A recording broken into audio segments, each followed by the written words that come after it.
지금이 이제 5월 중순, 딱 중순인데 산에 그리고 들에 나무들이 보면 정말 푸르름이 실록이 우거져가는 모습을 보게 됩니다. 그 나뭇잎의 푸르름처럼 여러분의 건강도, 여러분의 인생도 푸르름이 짙어지기를 축복합니다. 그런 마음으로 옆 사람에게 인사하시죠. 인생의 푸르름이 더해지시기 바랍니다. 이런 인사는 교회에 나와야 하지 세상에서는 별로 안 하잖아요. 성경에 보니까 너희 집의 어린 이들은 감람나무와 같다. 상에 들린 감람나무와 같다 그랬는데, 다시 한번 축복하며 인사하시죠.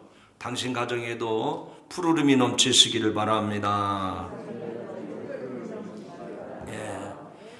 우리 예수 믿는 성도들은 우리 자신뿐만 아니라 가정도 잘 돼야 되고 또 자녀들도 복을 받아야 됩니다. 그래서 이렇게 예배 설교 듣기 전에 서로 축복하는 것은 정말 귀한 일이고 복된 일인 줄로 믿습니다.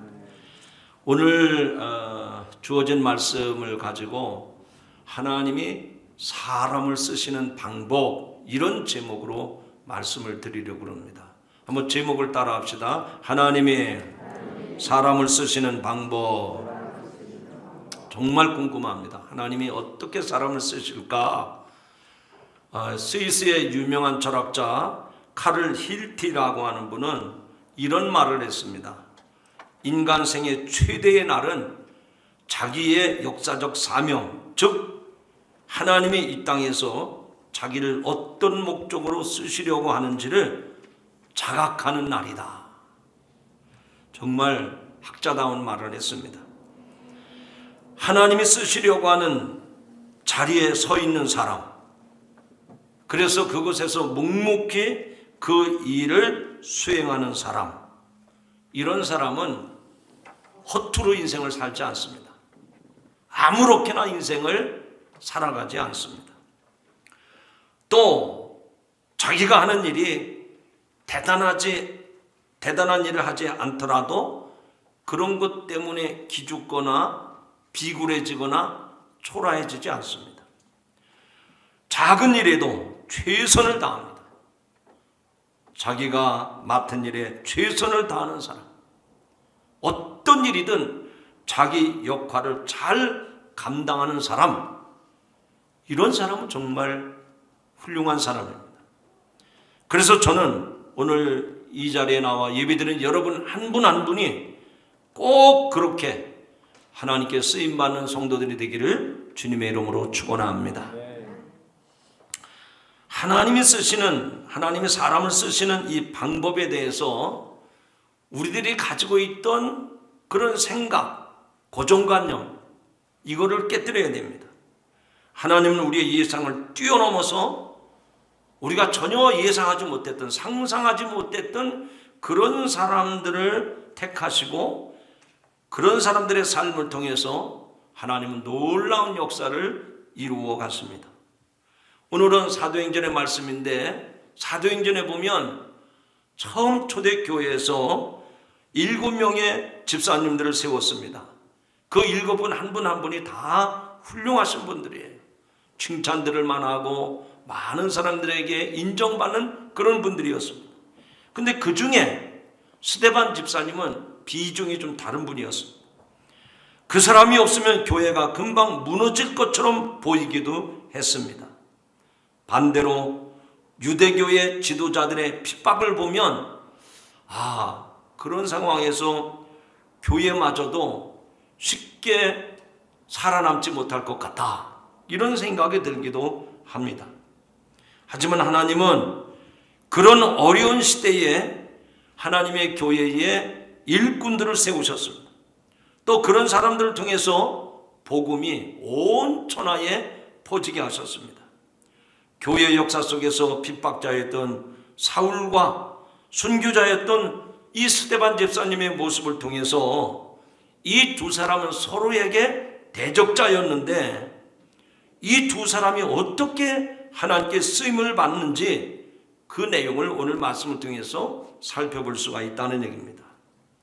오늘 우리는 과연 하나님이 이 세상에 많은 사람들을 어떻게 쓰시는지, 우리가 예상할 수 없었던 그 놀라운 하나님의 섭리를, 그 놀라운 역사를 볼 수가 있습니다.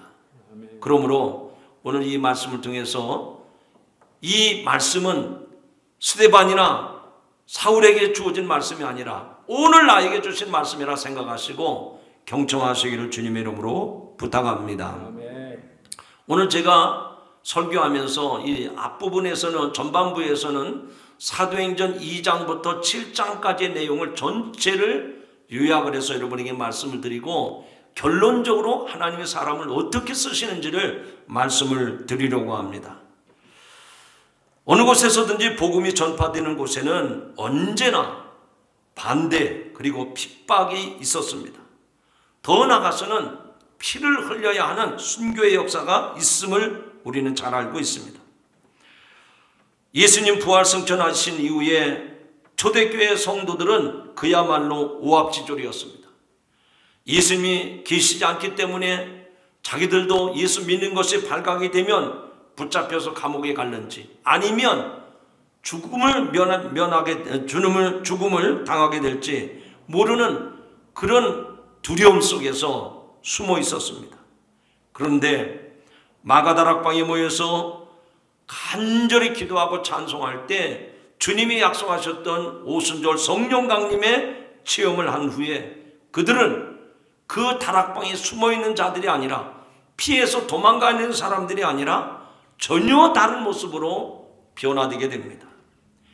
그들이 성령 체험하는 후에는 패잔병이 아니라 오히려 사기 충천한 믿음의 용사가 되어서 그 무엇도 무서울 것이 없는 그런 전혀 다른 사람들로 바뀌게 됩니다. 그래서 그들이 성령 충만하여 하나님께 기도하면 성령님이 역사합니다. 그래서 성전의 미문에 앉아 구걸하던 안진뱅이도 일으켰습니다. 사도들에게서 표적과 기사가 많이 일어나니까 그 예루살렘 부근의 많은 사람들이 이 사도들에게로 모여드는 겁니다. 심지어는 병든 사람을 메고 거리에 나와서 그 베드로가 지나갈 때 그림자라도 덮일까 바라고 병자를 들것에 들고 길거리로 나와서 사도 베드로가 지나가기를 기다렸단 말이죠. 그 지역의 더러운 귀신들이 다 떠나가고 정신이 온전케 되는 모습을 보았습니다. 이런 와중에도 이러한 성령의 강력한 역사를 무시하고 그 성령을 거절하고 성령을 속이는 자들이 있었습니다. 그런데 불행하게 성령을 속였던 아나니와 삽비라는 그만 그 자리에서 목숨을 잃고 말았습니다. 이런 현상들이 도처에서 일어나니까 사도들이 가서 말씀을 전하고 회개를 촉구할 때 3,000명, 5,000명씩 회개하고 주님께로 돌아오는 일들이 연일 계속됐던 것입니다. 이렇게 되니까 정부 당국에서는 그런 사도들의 일을 그냥 내버려둘 수가 없었습니다. 사도들을 잡아간 것이 바로 산헤드린 공의회였습니다. 이 산헤드린은 유대교의 최고 법정이었고 로마 총독이 다스리고 있을 때에도 이 유대인들을 종교법에 따라 체포할 권리를 갖는 막강한 권력기관이었습니다. 산헤드린은 71명으로 구성된 그런 권력기관입니다. 대제사장은 직권상 당연히 의장을 맡았습니다. 산헤드린이 목표로 삼았던 것은 잘 치안을 유지하고 현상을 유지하면서 그들 자신들에게 이익의 손해가 가지 않도록 그냥 잘 무마시키는 것, 보호하는 것이었습니다. 그런데 그런 세상을 지금 꿈꾸고 있는 이 산헤드린은 이 사도들이 여기저기서 많은 사람들에게 어떤 새로운 변화를 일으키니까 긴장하지 아니할 수가 없었습니다. 결국 산헤드린 공의회가 소집이 되어서 사도들을 붙잡아 갑니다. 그리고 그들에게 묻기를 너희가 무슨 권세로 누구의 이름으로 이 일을 행하느냐라고 신문을 합니다. 그랬더니 사도 베드로가 당당하게 증거합니다. 사도행전 4장 12절에 보면 다른 이로서는 구원을 얻을 수 없나니 천하 인간에게 구원 얻을 만한 다른 이름을 주신 일이 없음이라. 아멘. 할렐루야. 아멘. 여러분, 말 잘못하면 죽는 상황이에요. 쥐도 새도 모르게 끌려가서 어떻게 처리될지도 몰라요. 그런데 두려워서 숨었던 피신했던 사람들이 이제는 사내들인 최고 법정에 나와서 그 유대교 지도자들을 향해서, 로마 당국자들을 향해서 천하 인간에게 구원 얻을 만한 다른 이름을 주신 일이 없다고 분명하고 당당하고 확신 있게 증거한 줄로 믿습니다. 그러니 이런 말을 들었던 유대 지도자들, 이들은 여전히 이 사도들의 말씀에 대해서, 이 메시지에 대해서 수용하고 받아들이질 않았습니다. 화가 났어요. 그래서 사도들을 잡으려고 혈안이 되었습니다. 사도행전 4장 18절에 보면 그들을 불러 경고하여, 그 사도들을 불러다가 주의를 주는 거예요. 경고하는 거예요. 도무지 예수 이름으로 말하지도 말고 가르치지도 말라 엄금을 합니다. 자기들이 큰 소리 치면 이 사도들이 꼼짝 못할 줄 알았어요. 경고 한마디면 모든 게 다 조용해질 줄 알았습니다.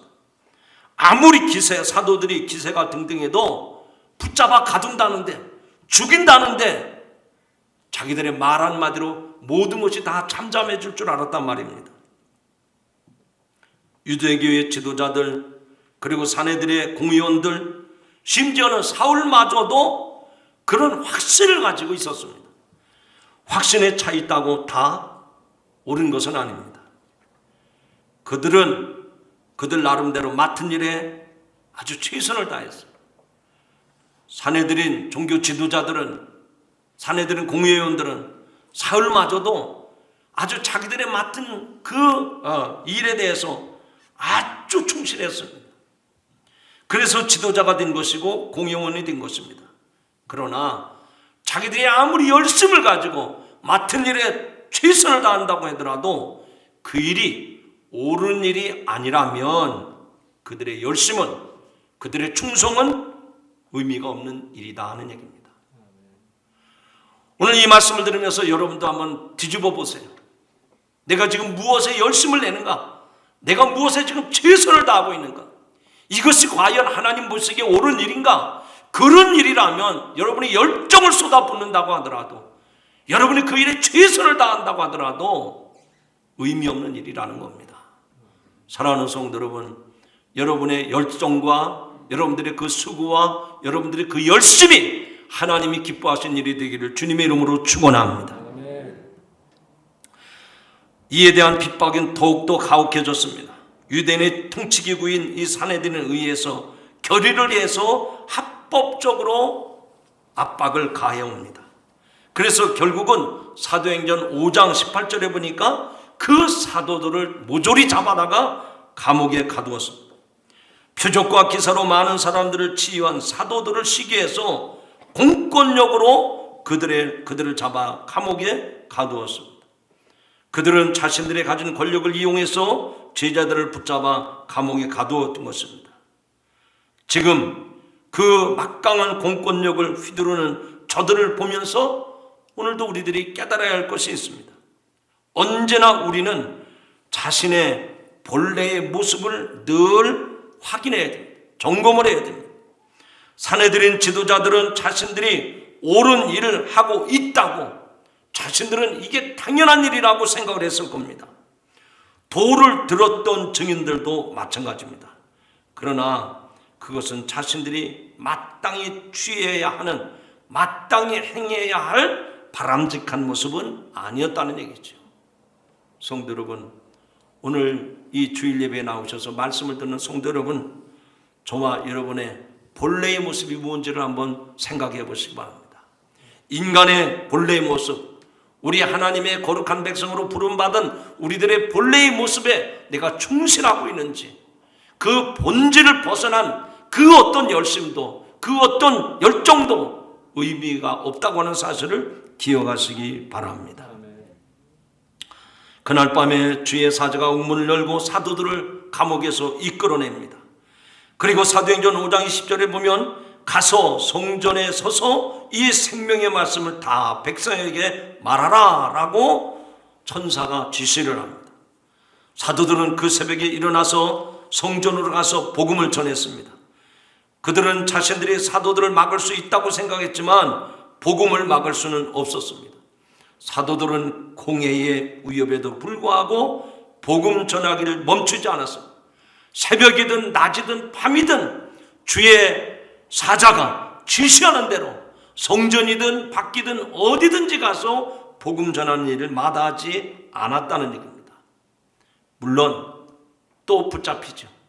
또 사내들인 공의에 붙잡혀서 제 신문을 받게 됩니다. 죽이려고 하자 그 당시에 존경받는 율법교사 가마리엘이 중재자가 되어서 그 일을 중재를 합니다. 그래서 우여곡절 끝에 풀려나게 됩니다. 그런데 풀려나는 사도들은 능력받는 것을 기뻐하면서 더 열심으로 전도의 힘을 씁니다. 교회는 이런 핍박 속에서 부흥했고 이런 고난 속에서 성장하는 줄로 믿습니다. 그 성령의 역사가 지금도 교회마다 임하는 줄로 믿습니다. 오늘도 여러분이 세상 살면서 예수 믿는 것 때문에 핍박을 받습니까? 고난을 받습니까? 불이익을 당합니까? 여러분 염려하지 마십시오.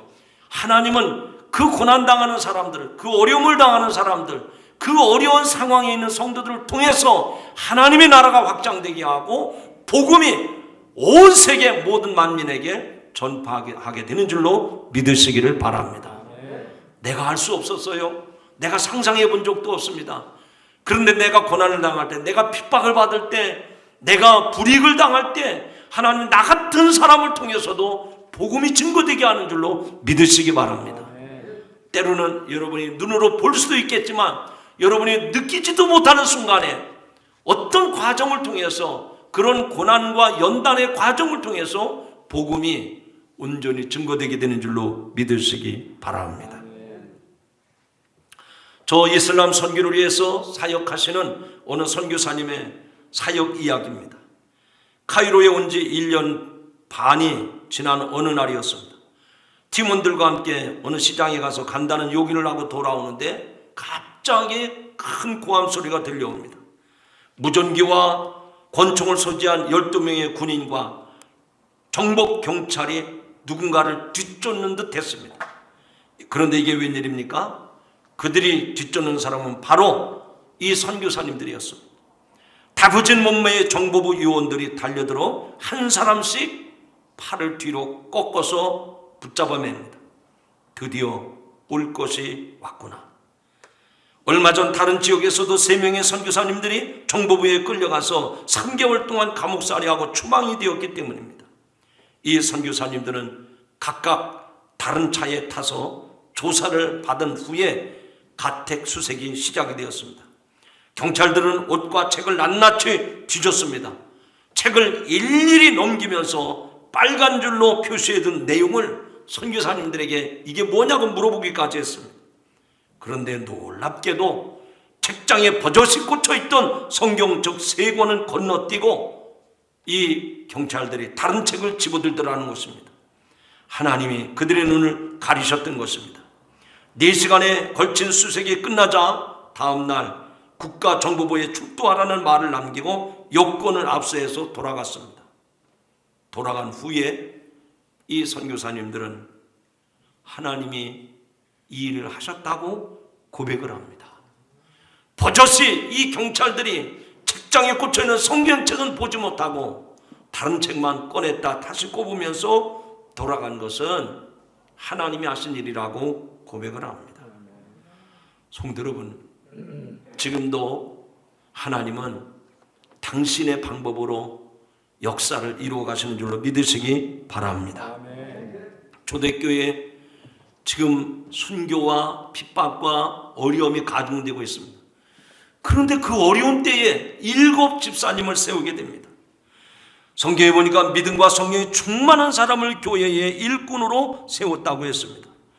이렇게 예루살렘에서 제자들이 많아졌고 교회가 점점 더 강력한 힘을 발휘하게 됩니다. 이제까지는 기사와 표적이 사도들에 의해서만 나타나는데, 그런데 이제는 사도가 아닌 저 스데반 집사님을 통해서도 그 표적과 기사가 나타나는 것입니다.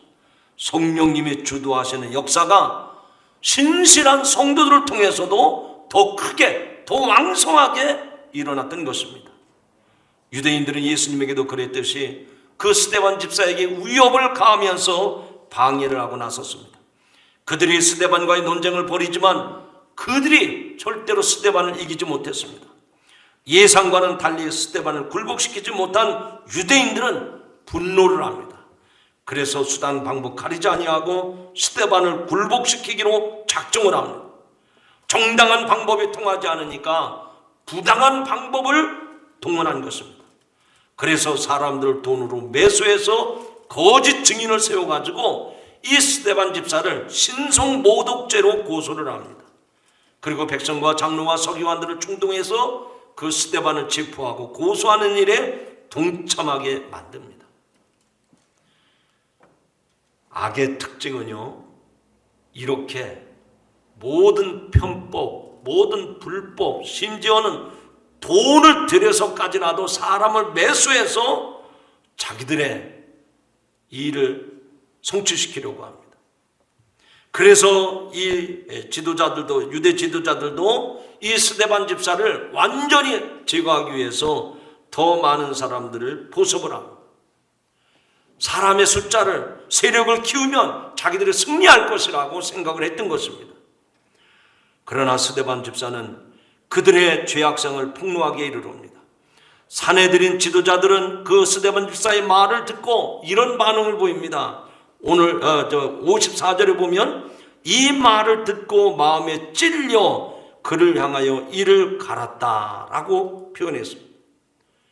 그들이 정당하게 스데반 집사를 체포하고 그래서 나중에는 다 없애버리려고 하는데, 스데반 집사가 전하는 그 말씀을 들으면서 양심의 가책을 느끼고 우리가 잘못했구나, 어찌할꼬 통에 자복하는 것이 아니라 마음에 찔려 그를 향하여 이를 갈았다고 하는 겁니다. 그들은 이 진실 앞에서 불편함을 느낀 것입니다. 아니, 불편 정도가 아니라 오히려 그 스데반 집사에 대해서 이를 갈면서 분노가 차올랐던 것입니다. 여러분, 언제나 진실은 불의한 자들을 불편하게 만드는 겁니다. 진실에서 더 멀어져 있으면 가책을 더 크게 느끼는 법입니다. 그래서 그나마 하나님께서는 그들이 그 가책을 느낄 때 양심을 발동을 해가지고 자기들이 그 잘못에서 돌이킬 수 있도록 하나님은 우리 안에 양심을 허락하신 줄로 믿습니다. 불의한 자들은 양심의 가책을 느낄 때 돌이키기보다는 오히려 이를 갈면서 분노하는 모습을 보게 됩니다. 그래서 그것을 정당화시키는 거예요. 그것을 합리화시키는 거예요. 오늘 사랑하는 성도 여러분, 우리가 신앙생활하면서 하나님 말씀 앞에서 내가 옳은지 그른지를 항상 비춰보시기를 주님의 이름으로 축원합니다. 내 마음이 불편하다고 하면 그것은 잘못된 것이에요. 언제나 성령의 감동 감화를 받으시고 하나님의 말씀 앞에서 여러분의 삶을 반듯하게 세워가는 성도들이 되기를 주님의 이름으로 축원합니다. 진리에 거하면 어떤 것도 두렵지 않아요. 어떤 것도 불편하지 않습니다. 힘과 권력을 가진 사람들이 자신을 향해서 일을 가는 것은 그런 것을 빤히 눈으로 보면서도 스데반은 오히려 당당하게 자신 있게 이야기합니다. 이런 험악한 상황에서도 스데반 집사는 그 살인적인 분노로 가득 찬 군중에 둘러싸여 있으면서도 두려워하거나 염려하지 않습니다. 오히려 자연스러운, 아니 초연한 모습을 보입니다. 어떻게 그렇게 초연한 모습을 보일 수가 있습니까? 바로 그 이유는 오늘 말씀에 나온 것처럼 하나님의 영광을 목격했기 때문인 줄로 믿습니다. 강력한 이 사탄의 무기는 뭘까요? 우리 안에 두려움을 갖다 주는 겁니다. 겁을 먹게 만드는 거예요. 그러나 아무리 두려움이 크다 하더라도, 아무리 우리가 위협을 느낀다 하더라도 하나님의 그 거룩한 영광을 본 사람은 두려움이 무섭지 않아요. 그런 것이 하등 문제가 되지 않는다는 얘기입니다. 사랑하는 성도 여러분, 저는 오늘 예배하는 이 자리에도 하나님의 영광이 가득한 줄로 믿습니다. 그 영광을 가슴에 가득 품고 세상을 향해 나가는 성도들은 세상에서도 어떤 어려움이 있어도 문제되지 않는 줄로 믿으시기 바랍니다. 하나님의 영광은 어떤 상징적인 어떤 이미지 같은 것이 아닙니다. 여기 스데반 집사는 하나님의 영광을 두 눈으로 똑똑하게 목격을 했습니다. 그런데 성경을 자세히 읽어보니까 그 하나님의 영광을 스데반 집사님만 본 것이 아니었습니다. 구약시대 믿음의 조상 아브라함은 그 오래전에 이 하나님의 영광을 경험했어요. 그래서 스데반 집사는 사도행전 7장 2절에서 설교를 시작하면서 나만 하나님의 영광을 본 것이 아니라 우리의 믿음의 조상, 유대인들 당신들의 믿음의 조상을 일컫는 아브라함도 이 하나님의 영광을 보았기 때문에 그 하나님의 영광 중에 아브라함이 말씀을 하시죠. 너는 본토 친척 아비 집을 떠나 내가 네게 지시할 땅으로 가라고 명령을 했을 때 호련단신이지만 갈 바를 알지 못했지만 부모와 친척과 고향을 떠나는 일이지만 하나님의 영광을 보았기 때문에 그는 과감하게 본토 친척 고향을 떠나서 하나님의 지시한 땅으로 간 줄로 믿습니다. 성도 여러분, 그 하나님의 영광은 예수님의 부활로 우리에게 더 크게 더 분명하게 다가온 줄로 믿습니다. 이 스데반 집사님은 부활하신 예수님이 하나님 우편에 서신 것을 보았다고 사도행전에서 말씀하고 있습니다. 이 하나님의 영광이 스데반 자신도 사망으로 멸망하지 않을 것을 확신하게 했습니다. 예수님처럼 자신도 영생을 얻을 것을 이 하나님의 영광을 통해서 경험하게 되었단 말입니다. 자, 이것이 사도행전 2장부터 7장까지 나오는 스데반 집사님에 관계된 모든 사건의 전말입니다. 자, 이런 상황에서 하나님의 사람을 어떻게 쓰시는가를 이제는 말씀을 통해서 드리고자 합니다. 자, 스데반 집사님의 모습은 어쩌면 그렇게 예수님을 닮았습니까? 스데반의 얼굴은 천사와 같았다고 했습니다. 성령으로 충만했다고 했습니다. 스데반은 은혜가 충만했고 사람들에게도 칭찬을 받고 인정을 받았다고 했습니다. 스데반 집사가 기도하는 면면을 봐도 어쩌면 그렇게 예수님과 똑같습니까? 완악한 유대인들은 스데반의 설교에 마음에 찔렸지만 그들은 회개하지 않았다고 했습니다. 담대하게 복음을 전하던 스데반은 쥐를 맞고 달려드는 유대인들에 의해서 돌팔매질을 당해서 죽음을 맞이합니다. 그러나 그는 죽음 가운데서도 무릎을 꿇고 큰 소리로 기도합니다. 예수님이 자기 영혼을 하나님께 부탁하셨듯이 이 스데반은 자기 영혼을 주 예수께 부탁합니다.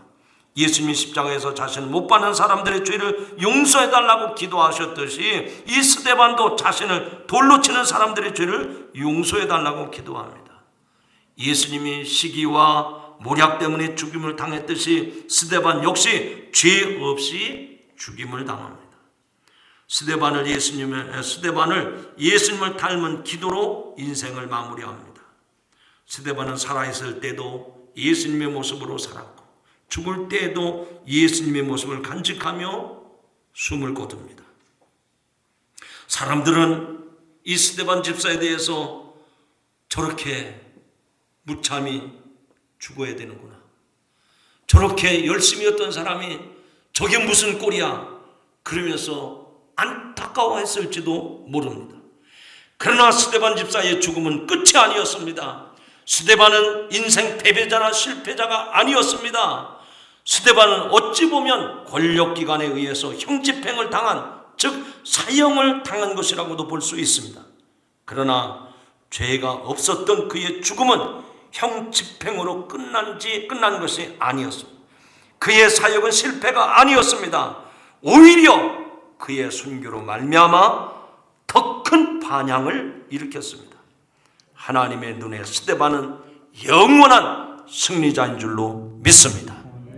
우리들도 이 땅에서 스데반 집사님처럼 믿음을 지키고 살아가면 겉으로 볼 때는 실패한 것 같고 패배한 것 같이 보이지만 결코 패배가 아니라 영원한 승리자인 것을 믿으시기 바랍니다.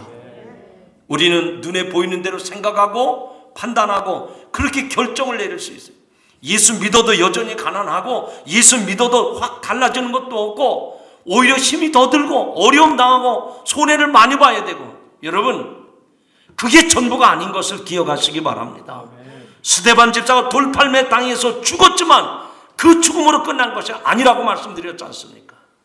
하나님은 그 스데반 집사를 통해서 그 피값이 온 세계에 복음이 전해지게 되는 그런 귀한 사람으로 쓰임받은 줄로 믿으시기 바랍니다. 이제 스데반 순교를 당할 때 스데반은 그렇게 한순간에 사라지고 맙니다. 그런데 그렇게 순교를 당할 때 갑자기 한 사람의 이름이 등장을 합니다. 그가 누굽니까? 바로 사울입니다. 위대한 전도자 바울의 이름이 사울이었는데 이 사울의 이름이 스데반 집사가 순교당하는 그 시점에서 성경에 등장을 합니다. 그는 이때 아직 복음을 깨달은 사람은 아니었습니다. 그런데 스데반을 죽이는 거짓 증인들의 옷을 벗어서 이 사울의 청년의 발 앞에 갖다 놓았다 그랬어요. 여러분 이게 웬일입니까? 사울의 청년의 발 앞에 갖다 놨다는 말은 사울도 가담자 중에 한 사람이었다는 말이죠. 거기에 거짓 증인들이 많이 있었다고 했지 않습니까? 그 사람들이 옷을 벗어서 야 나는 이제 더 이상 죄가 없다, 나한테는 이제 핏값을 찾지 말아라. 그리고 자기의 겉옷을 벗어서 왜 사울의 발 앞에 갖다 두었느냐 말이죠.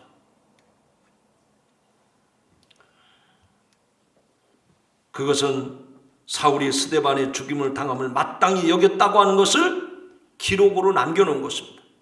그리고 일종의 하나님이 이 사울을 변화시켜서 어떻게 하나님의 일꾼으로 쓰시는가에 대한 리허설과 같습니다.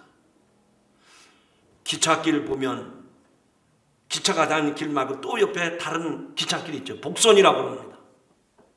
이쪽으로는 기차가 다니지만 또 다른 기차가 열차가 지나가도록 다른 기찻길도 있습니다. 하나님은 하나님의 일을 이루시기 위해서 그 외길만 만들어 놓은 게 아닙니다. 스데반만 만들어 놓은 것이 아닙니다. 그 스데반을 죽이는데 장본인이었던 사울이라고 하는 사람을 하나님은 복선으로 깔아놓은 거예요. 놀라운 일입니다. 앞으로 하나님이 어떻게 하실는지 그것을 우리에게 미리 암시하는 내용이 이 옷을 벗어 사울의 발 앞에 놓은 그 사울의 모습 속에서 발견할 수 있습니다.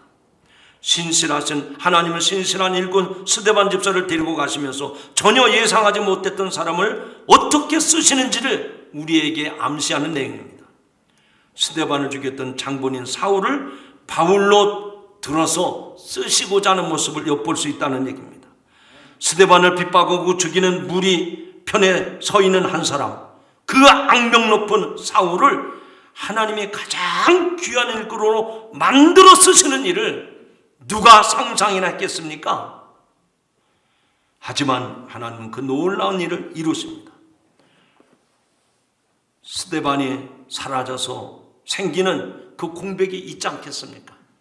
그렇게 열심히 했고 그렇게 당당하게 복음을 전했던 그 스데반 집사가 없어지는 그 공백을 이 사울을 통해서 채우시려는 하나님의 의도를 이 말씀 속에서 엿볼 수 있다는 얘기입니다. 이것이 하나님의 역사고 하나님의 능력이고 하나님이 하시는 반전의 모습인 줄로 믿습니다.